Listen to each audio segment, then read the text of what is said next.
नमस्कार दोस्तों, Radhe Radhe, good morning सभी दोस्तों का एक बार फिर से डीएम क्लासेज में हार्दिक स्वागत है। दोस्तों आज है 26 जनवरी 2026। दोस्तों सभी दोस्तों को एक बार पुनः 77वें गणतंत्र दिवस की हार्दिक शुभकामनाएं हमारे परिवार डीएम क्लासेज की ओर से। तो दोस्तों जैसे आप सभी को पता होगा, हमारा राजस्थान का कल्चर यानी राजस्थान की कला एवं संस्कृति का भाग चल रहा था और उसमें हम पढ़ रहे थे राजस्थान के लोक नृत्य। दोस्तों हमने इसमें बेसिक जानकारी मैंने आपको बता चुका हूँ, यानी कि बेसिक जानकारी हमने बता दी है। इसके 2 भाग हम पढ़ चुके हैं। आज भाग नंबर 3 पढ़ने जा रहे हैं, जिसमें हम पढ़ेंगे, हमने 2 भागों में पढ़ा था, राजस्थान के धार्मिक लोक नृत्य के बारे में चर्चा करी थी। तो आज पढ़ेंगे 2 नंबर पर पढ़ते हैं व्यावसायिक लोक नृत्य। धार्मिक के बाद में बारी आती है व्यावसायिक लोक नृत्य की। व्यावसायिक लोक नृत्य,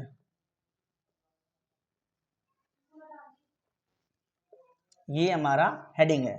व्यावसायिक का अर्थ होता है ऐसे नृत्य जिनका उद्देश्य केवल मात्र पैसे कमाना हो, यानी कि जिनका उद्देश्य केवल मात्र पैसे कमाना हो, उनको कहा जाता है व्यावसायिक नृत्य कहा जाता है।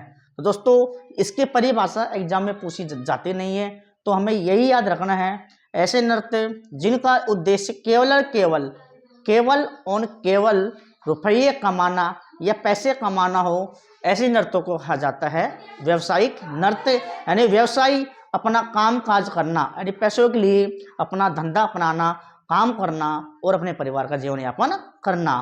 तो कुछ नृत्य हैं जो लोग इनको करके अपने परिवार का पालन पोषण करते हैं, जीवन यापन करते हैं। लेकिन आजकल को ज़माना ही चेंज हो गया। आजकल लोग क्या करते हैं, नृत्य ऐसे नृत्य हो गए, बहुत सारे नृत्य हो गए जो लोग अपनी आजीविका के लिए, अपने जीवन जीने के लिए इन नृत्यों का सहारा लेने लग गए। ये नृत्य बहुत कम करते हैं, जैसे इनमें पढ़ाए जाएंगे। इन नृत्यों के बजाय लोग आम नृत्य करने लग गए, जिनको हम बोल सकते हैं dance, only for time pass के लिए, मनोरंजन के लिए। उनमें न तो कोई लय न कोई सुर, वो उनको हम राजस्थान से, संस्कृति से नहीं जोड़ सकते। तो वे नृत्य एक अलग तरीके के नृत्य हैं, लेकिन ये नृत्य हैं जो एक हमारी कल्चर को दिखाते हैं, हमारी संस्कृति को दिखाते हैं। तो करते हैं दोस्तों शुरुआत। इसकी परिभाषा मैंने आपको बता दी है, तो आगे बढ़ते हैं। इसमें हम पहले पढ़ेंगे, सबसे पहले जिस नृत्य को बारे में हम चर्चा करेंगे दोस्तों, वह नृत्य है भवई नृत्य। कौन सा है बच्चों? भवई नृत्य। आप मेरे साथ साथ अपने नोट्स भी बना लीजिएगा, जिससे आपको कोई भी समस्या ना आए और हर एक छोटी छोटी बातों को मेरे साथ आप क्लियर करके चलते रहो। भवई नृत्य दोस्तों, सबसे पहली बात तो यही रहेगी, यह एक कौन सा नृत्य है? यह एक व्यावसायिक नृत्य है दोस्तों। यह एक कौन सा नृत्य है? व्यावसायिक नृत्य है। ये तो हमें याद रखना ही है, पेपर में यहाँ से भी प्रश्न पूछे जाते हैं कि निम्न में से कौन सा एक नृत्य व्यावसायिक है, निम्न में से कौन सा एक नृत्य धार्मिक है, धार्मिक नहीं है, व्यावसायिक नहीं है। यानी कि प्रश्न कैसे भी घुमा देगा, लेकिन हमें याद रखना है कि यह एक व्यावसायिक नृत्य है। दोस्तों इसी में आगे बढ़ते हैं। यह नृत्य सबसे ज्यादा प्रसिद्ध था, वो था गुजरात में। कहाँ पर था दोस्तों? गुजरात में ज्यादा प्रसिद्ध था। और इसको गुजरात में दोस्तों मटका नृत्य कहा जाता है। मटका नृत्य भी कहा जाता है गुजरात में इसको दोस्तों। यानी कि भवई नृत्य को गुजरात में, गुजरात जो राज्य है उसमें मटका नृत्य के नाम से जाना जाता है। दोस्तों बात की जाए हमारे राजस्थान में, यह नृत्य राजस्थान में केकड़ी जिला, केकड़ी है जो अजमेर में पड़ता है दोस्तों। कहाँ पर? अजमेर में पड़ता है। यानी कि वर्तमान में, कहाँ पर? वर्तमान में यह राजस्थान में केकड़ी गांव अजमेर जिले में किया जाता है, प्रसिद्ध है। तो ये बेसिक मैं आपको हर इसलिए बता रहा हूँ, पेपर में आपसे पूछे कौन सा नृत्य है, व्यावसायिक नृत्य है। आपसे पूछे कहाँ प्रसिद्ध था, सबसे पहले गुजरात में। गुजरात में इसको मटका नृत्य के नाम से जानते थे। केकड़ी नृत्य कहाँ पर कहते हैं? राजस्थान में, यानी कि अजमेर जिले में कहा जाता है, और वो वहाँ पर बहुत ज़्यादा प्रसिद्ध है। दोस्तों आगे बढ़ते हैं। इसमें हम बात करते हैं इसका सर्वप्रथम प्रस्तुत सर्वप्रथम प्रस्तुत, ऐसे ही लिखो, सर्वप्रथम सर्वप्रथम प्रस्तुत करने वाला व्यक्ति। ये वो बातें हैं जो छोटी छोटी बातें हैं और पेपर में पूछी जाती है। तो इसको सर्वप्रथम प्रस्तुत करने वाले व्यक्ति का क्या नाम है? तो यह व्यक्ति है जिसका नाम है दोस्तों, मैं आपको बिल्कुल बारीकी से लिखा रहा हूं, तो आप इसको जरूर लिखिएगा। वो था जिसका नाम है दोस्तों पुष्पा व्यास। क्या है? पुष्पा व्यास। पुष्पा व्यास।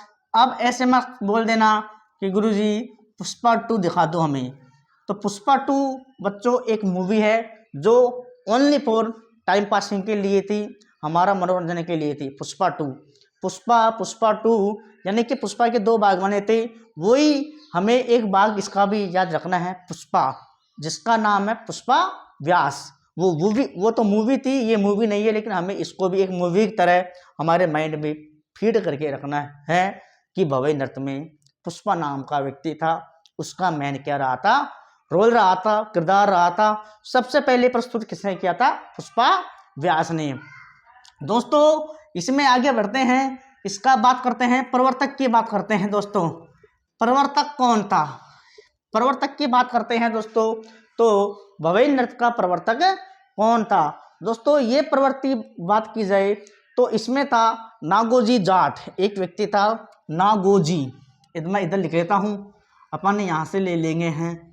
प्रवर्तक की बात कर रहे हैं दोस्तों, प्रवर्तक की, तो नागोजी जाट। दोस्तों ये एक व्यक्ति था नागोजी जाट, और एक और है बिछोजी जाट। ये दोनों व्यक्ति हैं जाट समाज के हैं, दोनों ही जाट समाज से हैं। इन्होंने क्या किया था? इसका प्रवर्तक किया था। यानी पेपर में पूछे कि भवई नृत्य के प्रवर्तक कौन हैं, तो नागोजी जाट या फिर बिछोजी जाट, ये हमें ध्यान रखना है। दोस्तों आगे बढ़ते हैं, यह नृत्य किया कैसे जाता है? नृत्य है जो किया कैसे जाता है? दोस्तों यह नृत्य को महिलाओं के द्वारा सिर पर मटका रखकर किया जाता है। सिर पर मटके रखकर। दोस्तों इसको सिर पर मटके रखकर किया जाता है। यह नृत्य है जो महिलाओं के द्वारा सिर पर मटके रखे जाते हैं, फिर किया जाता है। और मटके रखने के बाद महिलाओं के द्वारा नुकीली वस्तुओं पर यानी कोई थाली हो गई या फिर कोई तलवार हो गई या फिर किसी प्रकार की नुकीली वस्तु है, उस पर इस नृत्य को किया जाता है मटके रखकर। और नुकीली वस्तु पर, यहाँ पर किया जाता है, नुकीली वस्तु पर इस नृत्य को किया जाता है। ऊपर से मटके रखे जाते हैं, फिर किया जाता है। तो काफ़ी खतरनाक है, बहुत ही डेंजर नृत्य है। ऐसा करने के लिए जिगरा होना चाहिए, हमारे पास दिल होना चाहिए। दिल भी कौन सा? भयंकर वाला, खतरनाक दिल होना चाहिए अगर हमको कहे को करने की। आप तो ये बताओ, इस नृत्य को किसने देखा है कोई ऐसा बच्चा जिसने देखा है कि हमने सब इस नृत्य को देख लिया? है कोई ऐसा बच्चा जिसने इस नृत्य को करने की कोशिश की हो, चेष्टा की हो? जैसे कि आपके गांव में कोई शादी हो रही है, किसी के परिवार में शादी है, तो है कोई ऐसा बच्चा जिसने शादी में नृत्य किया हो कि मैं ये नृत्य करता हूँ शादी में, मुझे ज़्यादा प्रसिद्ध है और मैं पूरा का पूरा राजस्थान का मूल निवासी हूँ, राजस्थानी हूँ, और मैं तो शादी ब्याहों में भवई नृत्य करता हूँ? है कोई ऐसा? कमेंट करके बताइए। कोई भी बच्चा हो, कोई भी बहन हो, तो कमेंट करके बताइए कि जिनको भवई नृत्य करना आता हो, वरना मैं आपको करके दिखाऊंगा यह नृत्य, लेकिन अब नहीं, वीडियो के अगले भाग में करके दिखाएंगे। जैसे ही आपको पूरे नृत्य पढ़ा देंगे, फिर एक एक कर नृत्य हम आपको दिखाएंगे कि यह नृत्य ऐसे किया जाता है। देखना चाहोगे नृत्य कैसे करते हैं तो मैं करूँ, अगर आप देखना चाहो तो, लेकिन वो करेंगे वीडियो के बाद में। पहले हमारा काम है पढ़ाई, हम पहले इसको पढ़ लेते हैं। तो ये नृत्य किया जाता है महिलाओं के द्वारा, सिर पर मटके रखे जाते हैं, और पुरुष भी करते हैं। वैसे तो पुरुष भी करते हैं, महिला और पुरुष दोनों करते हैं। और नुकीली वस्तुओं पर चला जाता है या फिर डांस किया जाता है। तो ये बातें थी, यहाँ तक की बेसिक बातें थी, आपको समझ में आई होगी दोस्तों। अब इतना मतलब काफी खतरनाक डांस है तो लोग करने से डरते थे, तो इसको क्या हुआ, लोगों ने करना बंद कर दिया, यानी विलुप्त की ओर अग्रसर होने लग गए ये नृत्य। तो इनको संरक्षण देने के लिए एक मंडल आयोग किया गया, एक समिति बनाई गई। वो समिति बनाई गई थी दोस्तों 22 फरवरी 1952 को भारतीय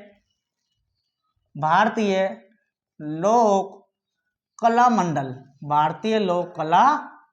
बनाया गया था दोस्तों 22 फरवरी 1952 को भारतीय लोक कला मंडल बनाया गया था दोस्तों। क्योंकि लोग इसको करने के लिए डरते थे, तो लोगों ने सोचा कि इसको कैसे बनाया जाए, बरकरार रखा जाए। देवीलाल सांबर ने, क्या नाम था, देवीलाल सांबर दोस्तों, यह व्यक्ति था जिसने क्या किया, 22 फरवरी 1952 को भारतीय लोक कला मंडल आयोजन किया और इसका प्रस्ताव रखा कि इस नृत्य को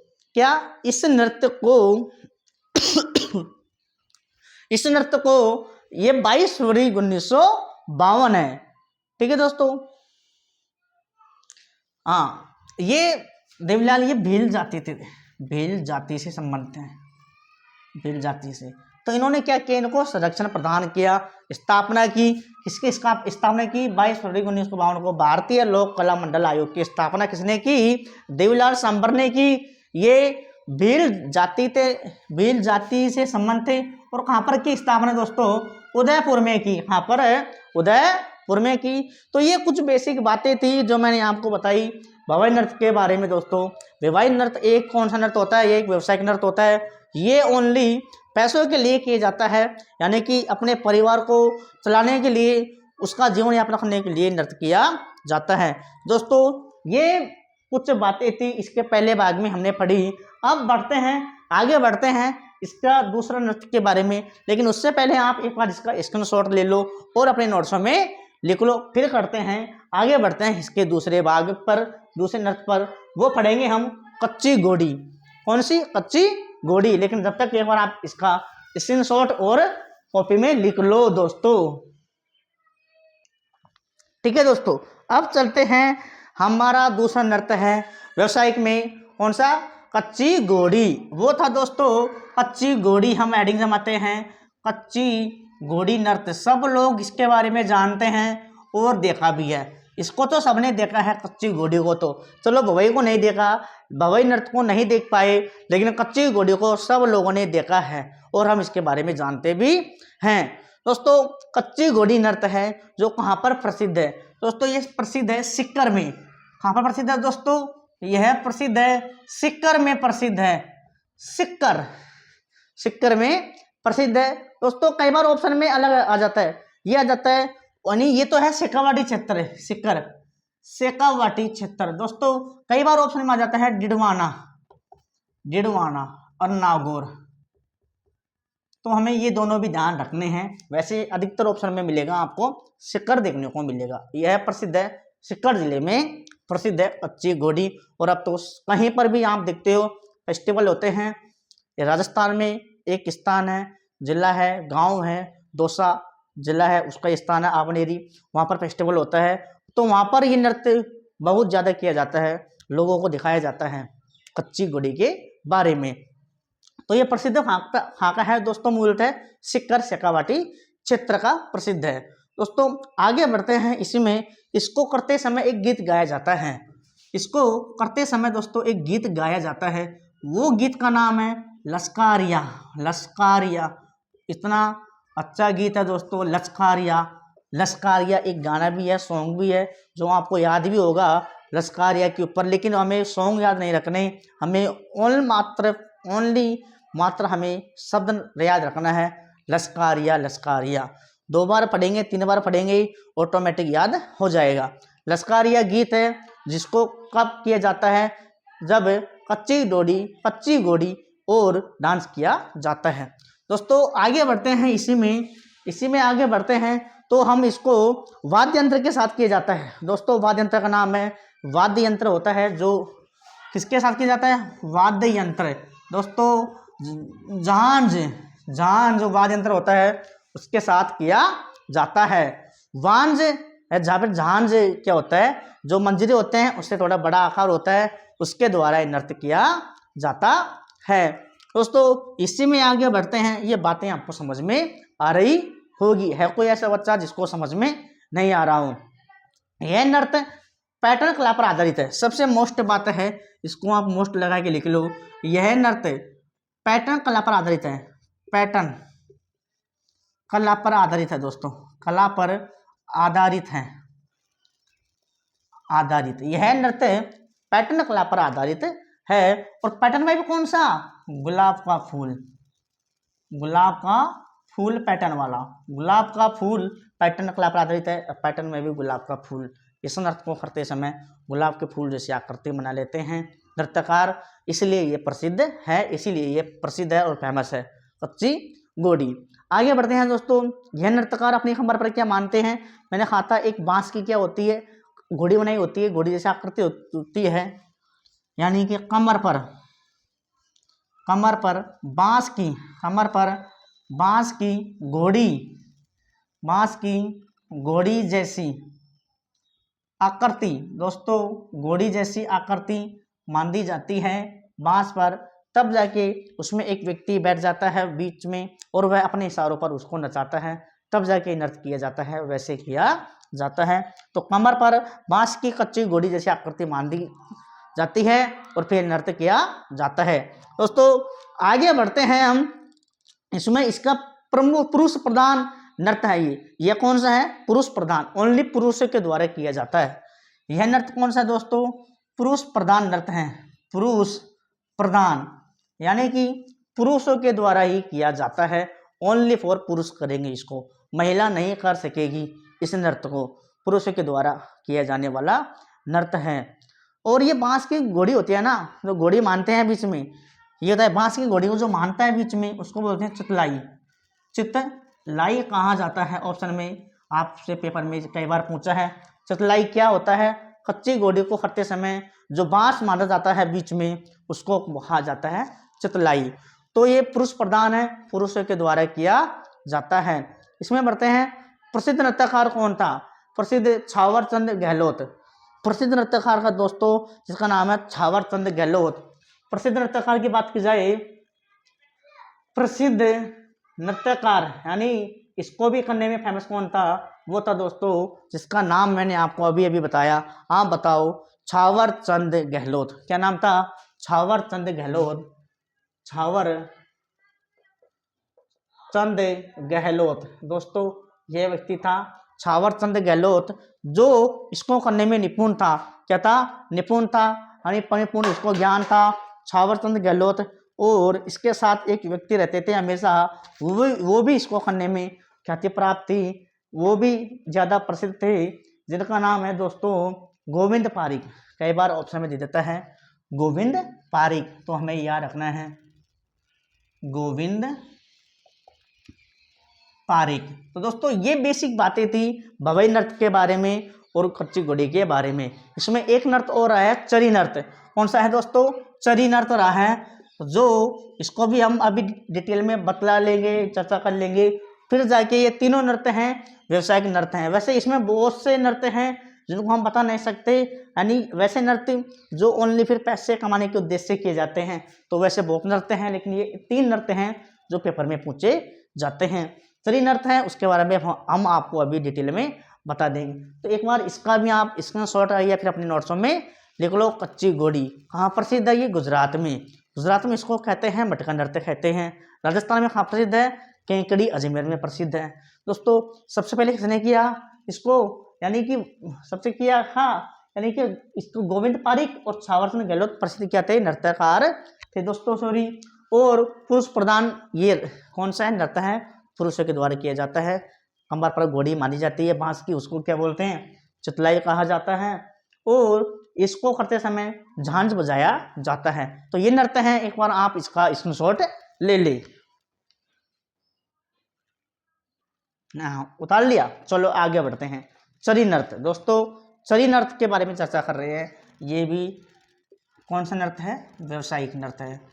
चरी नृत्य दोस्तों व्यावसायिक है। यह नृत्य NH 8 या फिर NH 48 पर किया जाता है, यानी कि NH नेशनल हाईवे, यह नृत्य नेशनल हाईवे 8 या फिर 48 पर किया जाता है। पेपर में सीधा पूछा जाता है NH 48 पर किए जाने वाला नृत्य निम्न में से कौन सा है, तो वो है चरी नृत्य। कौन सा है? चरी नृत्य। यह दोस्तों अजमेर किशनगढ़ में प्रसिद्ध है। बात की जाए प्रसिद्ध की दोस्तों, यह प्रसिद्ध है अजमेर जिले में दोस्तों है किशनगढ़, यहाँ पर किशनगढ़ में प्रसिद्ध है जो अजमेर जिले में पड़ता है। ये प्रसिद्ध है अजमेर जिले में दोस्तों। यह गुर्जर जाति की महिलाओं के द्वारा किया जाता है। ओनली गुर्जर जाति की महिलाएं करती हैं, गुर्जर जाति की महिलाओं द्वारा किया जाता है, महिलाओं द्वारा किया जाता है चरी नृत्य। गुर्जर जाति की महिलाएं इसको विशेष तौर पर करती हैं। अवसर पर कब किया जाता है? एक तो बारात आती है तब किया जाता है अवसर, बात की जाती है दोस्तों अवसर। दो अवसर होते हैं, एक तो बारात का स्वागत के लिए, बारात का स्वागत किया जाता है तब किया जाता है, और एक करते हैं मांगलिक अवसरों पर दोस्तों, मांगलिक अवसरों पर किया जाता है, महिलाओं के द्वारा किया जाता है। गुर्जर जाति की महिलाओं के द्वारा बारात आती है तो उनका स्वागत करते हैं, तब यह नृत्य किया जाता है चरी नृत्य, या फिर मांगलिक अवसरों पर किया जाता है। इस गीत में दोस्तों एक गीत गाते हैं राख लिया, नृत्य को करते समय गीत गाते हैं, वो गीत बहुत ज़्यादा पूछा जाता है पेपर में। उस गीत का नाम है दोस्तों कौन सा है? राख लिया गीत है। कौन सा? राख लिया, राख लिया। तो इसमें ये कुछ बातें थी, इसमें ज़्यादा बड़ी बड़ी बातें नहीं है, छोटी छोटी बातें हैं जो मैंने आपको बता दी। अगर बात की जाए इसको प्रसिद्ध नृत्यकार कौन था इसका, ये इसको करने में किसको जाना जाता था, वो कौन था जो फेमस था? फल्गु बाई। यानी बात की जाए प्रसिद्ध नृत्यकार की बात की जाए दोस्तों, वो था फल्गु बाई। फल्गु बाई कौन थी? फल्गु बाई थी। यही पूछे जाते हैं, फल्गु बाई थी। इस नृत्य को पश्चिम राजस्थान में चिरमी नृत्य भी कहते हैं। यानी पश्चिमी राजस्थान में क्या कहते हैं? चिरमी नृत्य भी कहते हैं। पश्चिमी राजस्थान में इसको दोस्तों चिरमी नृत्य भी कहते हैं, चिरमी। तो ये बातें थी, कुछ बातें थी तो मैंने आपको बता दी। हमने 3 नृत्य पढ़े थे, भवई, कच्ची घोड़ी और चरी। ये तीनों नृत्य हैं, व्यावसायिक नृत्य हैं जो मैंने आपको बता दिए। तो ये पूरे विधि विधान से मैंने तीनों नृत्य आपको बता दिए। इसी के साथ हमारे व्यावसायिक नृत्य भी पूरे हो गए। अगले भाग में पढ़ेंगे हम जातीय नृत्य, जो एक एक करके उनको भी विस्तार से पढ़ लेंगे। लेकिन सबसे पहले हमारी वीडियो को आप अपने दोस्तों के पास शेयर करें, लाइक करें, और जो बच्चे हमारे साथ नए जुड़ रहे हैं हमारे चैनल को सब्सक्राइब अवश्य कर लें। जिससे क्या होगा कि जो भी वीडियो हमारी बनेगी, नई वीडियो हम डालेंगे, सबसे पहले नोटिफिकेशन आपके पास आएगा, और इन छोटी छोटी वीडियो से आपको बहुत ज़्यादा बेनिफिट मिलेगा। तो मिलते हैं अगले भाग में, जब तक के साथ मेरे साथ बने रहिएगा। जय हिंद, जय भारत, राधे राधे।